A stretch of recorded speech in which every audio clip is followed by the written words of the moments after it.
एक दिन भगवान कृष्ण जो है नदी के किनारे बैठे हुए थे। तो अर्जुन ने पूछा कि माधव क्या कर रहे हो? तो कृष्ण जी ने कहा कि मैं इंतज़ार कर रहा हूँ कि जब ये पूरी नदी बह जाएगी और सूखा पड़ जाएगा तो उसके बाद मैं नदी पार करूँगा। तो इस पर अर्जुन ने कहा कि माधव अगर आप इसी इंतज़ार में रहेंगे कि पूरा नदी सूख जाए तब मैं नदी पार करूँगा, तो ऐसे तो पूरा जीवन निकल जाएगा, कभी आप पार ही नहीं कर पाएंगे क्योंकि नदी है।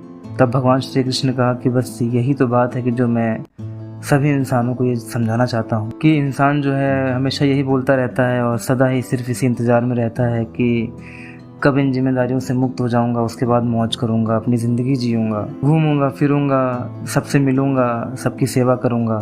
तो इसी उदाहरण से उन्होंने ये समझाया कि भाई कि जिस तरीके से नदी का इंतज़ार करना व्यर्थ है, समय की बर्बादी है, हमें नदी को पार करना है, हमें नदी से रास्ता बनाना पड़ेगा। नदी के सूखने का इंतज़ार हम नहीं कर सकते। तो इसी प्रकार से जो मनुष्य का जीवन है वो भले ही एक दिन ख़त्म हो जाएगा, लेकिन जो जिम्मेदारियां हैं इस इंसान की, जो समस्याएं हैं, जो प्रॉब्लम्स हैं, वो कभी भी ख़त्म नहीं होगा। वो एज इट इज़ चलता रहेगा। एक प्रॉब्लम सॉल्व करेगा, दूसरी प्रॉब्लम आएगी।